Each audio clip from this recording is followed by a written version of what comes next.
Two Treatises of Civil Government by John Locke. Book 1, Chapter 3. Of Adam's Title to Sovereignty by Creation.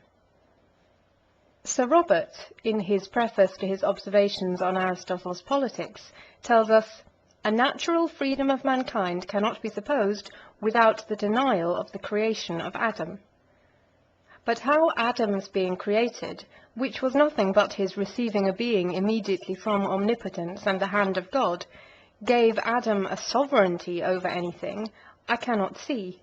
nor consequently understand how a supposition of natural freedom is a denial of Adam's creation, and would be glad anybody else, since our author did not vouchsafe us the favour, would make it out for him. For I find no difficulty to suppose the freedom of mankind, though I have always believed the creation of Adam. He was created, or began to exist, by God's immediate power, without the intervention of parents or the pre-existence of any of the same species to beget him, when it pleased God he should. And so did the lion, the king of beasts, before him, by the same creating power of God. And if bare existence by that power, and in that way, will give dominion without any more ado, our author by this argument will make the lion have as good a title to it as he, and certainly the ancienter. No, for Adam had his title by the appointment of God, says our author in another place. Then bare creation gave him not dominion,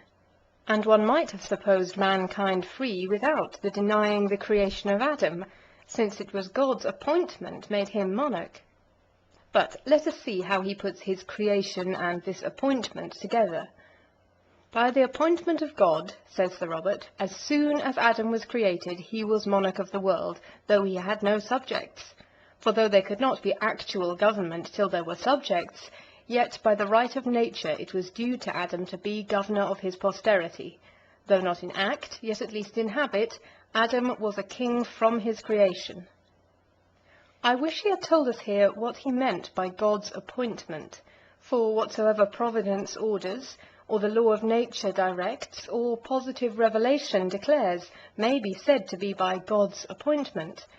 But I suppose it cannot be meant here in the first sense, i.e. by providence, because that would be to say no more but that as soon as Adam was created, he was de facto monarch,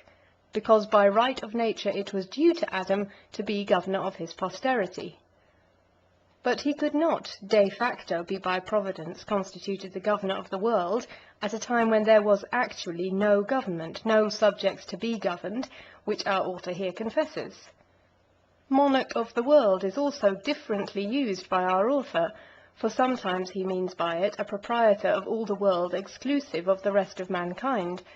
and thus he does in the same page of his preface before cited. Adam, says he, being commanded to multiply and people the earth, and to subdue it, and having dominion given him over all creatures, was thereby the monarch of the whole world. None of his posterity had any right to possess anything but by his grant or permission, or by succession from him. 2. Let us understand then by monarch, proprietor of the world, and by appointment, God's actual donation and revealed positive grant made to Adam, 1 Genesis 28, as we see Sir Robert himself does in this parallel place, and then his argument will stand thus. By the positive grant of God, as soon as Adam was created, he was proprietor of the world, because by the right of nature it was due to Adam to be governor of his posterity. In which way of arguing there are two manifest falsehoods. First, it is false that God made that grant to Adam as soon as he was created, since, though it stands in the text immediately after his creation, yet it is plain it could not be spoken to Adam till after Eve was made and brought to him. And how then could he be monarch by appointment as soon as created, especially since he calls, if I mistake not, that which God says to Eve, 3 Genesis 16, the original grant of government, which not being till after the fall, when Adam was somewhat, at least in time, and very much distant in condition from his creation, I cannot see how our author can say in this sense that by God's appointment as soon as Adam was created, he was monarch of the world. Secondly, were it true that God's actual donation appointed Adam monarch of the world as soon as he was created, yet the reason here given for it would not prove it, but it would always be a false inference that God, by a positive donation, appointed Adam monarch of the world because by right of nature it was due to Adam to be governor of his posterity.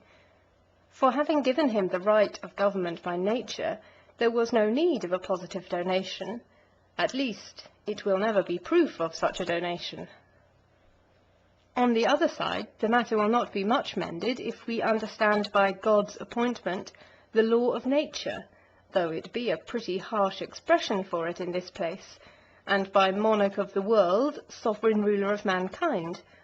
For then the sentence under consideration must run thus: by the law of nature, as soon as Adam was created, he was governor of mankind, for by right of nature it was due to Adam to be governor of his posterity. Which amounts to this: he was governor by right of nature, because he was governor by right of nature. But supposing we should grant that man is by nature governor of his children,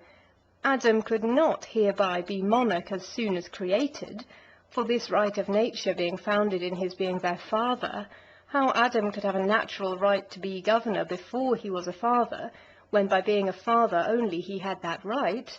is, methinks, hard to conceive,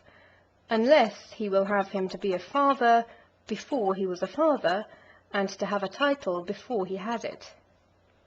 To this foreseen objection our author answers very logically: he was governor in habit and not in act.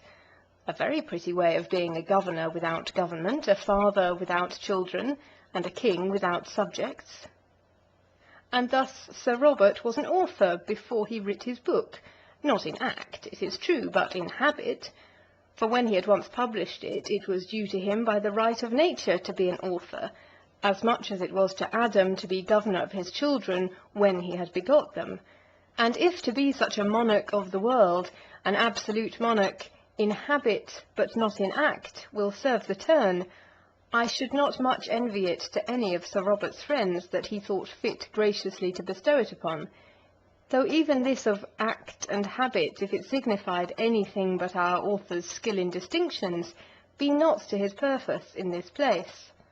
For the question is not here about Adam's actual exercise of government, but actually having a title to be governor. Government, says our author, was due to Adam by the right of nature. What is this right of nature? A right fathers have over their children by begetting them. Generatione jus acquiritur parentibus in liberos, says our author out of Grotius, Observations 223. The right then follows the begetting as arising from it, so that, according to this way of reasoning or distinguishing of our author, Adam, as soon as he was created, had a title only in habit and not in act, which in plain English is, he had actually no title at all.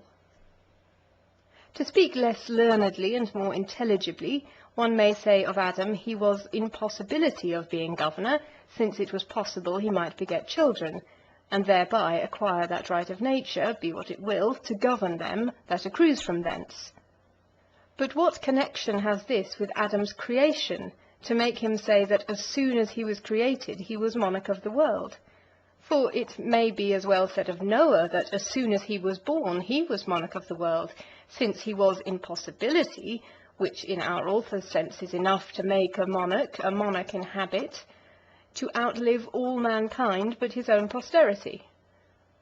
What such necessary connection there is betwixt Adam's creation and his right to government, so that a natural freedom of mankind cannot be supposed without the denial of the creation of Adam,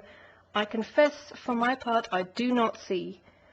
nor how those words, by the appointment, etc., Observations 254, however explained, can be put together to make any tolerable sense, at least to establish this position with which they end, viz., Adam was a king from his creation. A king, says our author, not in act, but in habit, i.e., actually no king at all. I fear I have tired my reader's patience by dwelling longer on this passage than the weightiness of any argument in it seems to require, but I have unavoidably been engaged in it by our author's way of writing, who, huddling several suppositions together, and that in doubtful and general terms, makes such a medley and confusion that it is impossible to show his mistakes without examining the several senses wherein his words may be taken, and without seeing how, in any of these various meanings, they will consist together, and have any truth in them. For in this present passage before us, how can anyone argue against this position of his, that Adam was a king from his creation,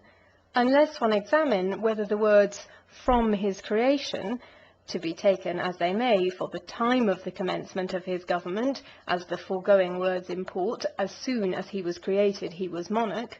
or for the cause of it, as he says, page 11, creation made man prince of his posterity. How farther can one judge of the truth of his being thus king, till one has examined whether king be to be taken, as the words in the beginning of this passage would persuade, on supposition of his private dominion,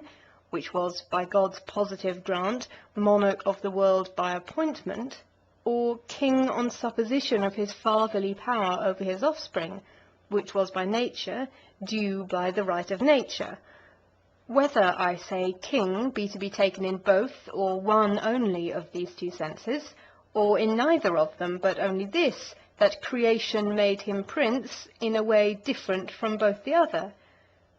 For though this assertion that Adam was king from his creation be true in no sense, yet it stands here as an evident conclusion drawn from the preceding words, though in truth it be but a bare assertion joined to other assertions of the same kind, which, confidently put together in words of undetermined and dubious meaning, look like a sort of arguing, when there is indeed neither proof nor connection, a way very familiar with our author, of which, having given the reader a taste here, I shall, as much as the argument will permit me, avoid touching on hereafter, and should not have done it here, were it not to let the world see how incoherences in matter, and suppositions without proofs put handsomely together in good words and a plausible style, are apt to pass for strong reason and good sense, till they come to be looked into with attention.